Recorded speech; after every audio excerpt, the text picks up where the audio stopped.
I feel good, you look great, I like you, I can't wait. A first time, a first date, you're so fine, I'm so late. You sip wine. Halo semua, salam sejahtera Malaysia. Selamat datang ke channel Fels Lifestyle. Tuan-tuan dan puan, terima kasih kerana terus setia dan bersama di dalam channel ini. Rupanya masih lagi ramai yang tertanya-tanya, siapakah identiti adun bincang rasuah yang baru-baru ini telah viral di media sosial. Ada yang kata adun ini mungkin daripada kepimpinan pembangkang. Ada juga yang tidak menolak kemungkinan mungkin di kalangan kepimpinan kerajaan.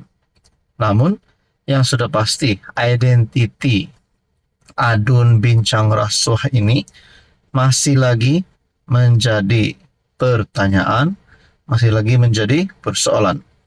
Namun saudara-saudara, identitinya apa yang pasti adalah beliau ataupun adun ini adalah orang yang berpengaruh. Saudara-saudara yang amat dihormati, tuan-tuan dan puan, rasuah berjemaah melibatkan beberapa adun. Di negeri manakah ia berlaku? Satu perkongsian daripada Syabuddin. Sejak semalam, Malaysia kini telah melaporkan tentang perlakuan rasuah di sebuah negeri yang melibatkan beberapa adun. Sehingga ini tidak dipastikan negeri mana yang terlibat dan tidak diketahui sama ada di bawah pentadbiran PHBN ataupun PN. Tuan-tuan dan puan, perkongsian berkaitan dengan adun bincang rasuah. Perlakuan rasuah di kalangan adun ataupun rasuah berjemaah yang dilakukan melibatkan beberapa adun ini. Apa yang saya pasti adalah jawatan bagi ahli Dewan Undangan Negeri ini dikatakan adalah sangat tinggi. Jawatan tertinggi bagi negeri tersebut. Adakah adun ini adalah menteri besar ataupun mungkin ketua menteri? Kerana jawatan tertinggi bagi sesebuah negeri adalah ketua menteri ataupun menteri besar. Nah, saudara-saudara yang amat dihormati, persoalan yang seterusnya adalah sekiranya adun-adun ini identiti mereka didedahkan, adakah mereka akan terus dipecat, terus dibuang, ataupun mereka akan terlibat dengan satu tindakan undang-undang kerana ini melibatkan rasuah? Tapi itulah masih menjadi persoalan, dari manakah mereka, sama ada di bawah PHBN ataupun mungkin Perikatan Nasional. Dalam laporan dikatakan sekurang-kurangnya 8 rakaman video mengaitkan beberapa adun yang didakwa membincangkan rasuah bernilai ratusan ribu ringgit yang diberikan kepada mereka sebagai balasan untuk mendapatkan projek di sebuah negeri. Sumber berkata SPRM telah dimaklumkan mengenai rakaman video tersebut. Beberapa adun telah menggunakan wang tersebut, manakala seorang lagi berkata dia boleh mengembalikan RM300,000 tanpa ansuran kerana jumlah tersebut kecil. Perdana Menteri dalam hal ini tiada pilihan lain, menurut Syabuddin, melainkan segera memberi jaminan kepada pemberi maklumat berkenaan perlindungan sebagai saksi, seterusnya memastikan gejala rasuah yang nampaknya masih berlaku dapat dibanteras hingga ke akar umbi oleh SPRM.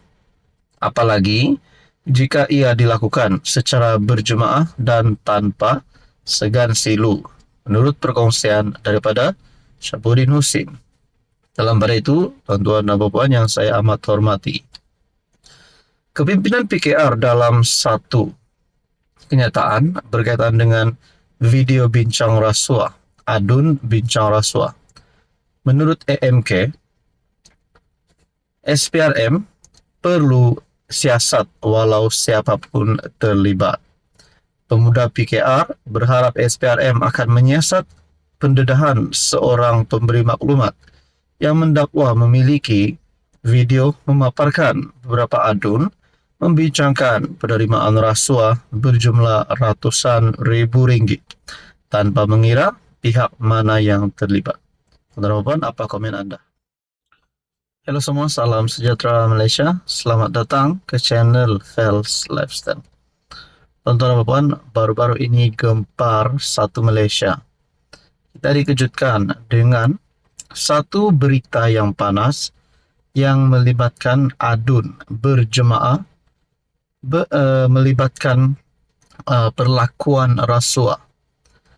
Identiti adun ini belum dapat dipastikan, tapi satu perkara yang tepat dan pasti adalah mereka adalah ahli Dewan Undangan Negeri dan juga dikatakan sangat berpengaruh dan mempunyai jawatan yang tinggi dalam sesebuah negeri tersebut.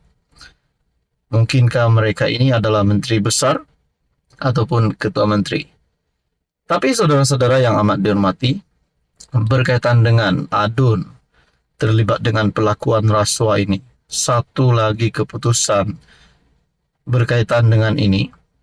Ahli politik senyap isu video adun bincang rasuah sebab takut tembak kaki sendiri. Satu perkongsian daripada Malaysia Kini. PSM mempersoalkan sikap berdiam diri ahli politik dari kerajaan dan pembangkang berhubung pendedahan mengejutkan seorang pemberi maklumat yang didakwa memiliki bukti video skandal rasuah besar-besaran di sebuah negeri. Timbalan pengerusi PSM, S. Arut Chelvan, mengesyaki bahawa ia adalah kerana identiti ahli politik yang terlibat belum didedahkan. Nah, saudara-saudara, pertama sekali, sekiranya adun ini terlibat ataupun di bawah PHBN, sudah pasti Anwar sebagai Perdana Menteri tetap akan berlaku adil. Kerana siapapun juga yang terlibat dengan rasuah perlu dikenakan tindakan undang-undang. Ataupun mungkin Anwar sedang dalam usaha untuk mencari ataupun menyiasat siapakah adun ini. Cuma saja belum diumumkan. Itu yang pertama. Dan yang kedua, mungkinkah Muhyiddin, PN ataupun mana-mana kepimpinan PN, mungkin termasuk Mahathir, sebenarnya tahu tentang adun-adun ini yang berjemaah terlibat dalam pelakuan rasuah. Nah, kalau mereka tahu, mungkinkah mereka juga menunggu masa yang tepat untuk mengumumkan, ataupun sebenarnya seperti yang dikatakan oleh wakil daripada PSM, ahli politik senyap isu video adun bincang rasuah sebab takut tembak kaki sendiri. Jadi kita nantikan sama ada daripada PHPN ataupun PN. Nah, tuan-tuan, apa komen anda?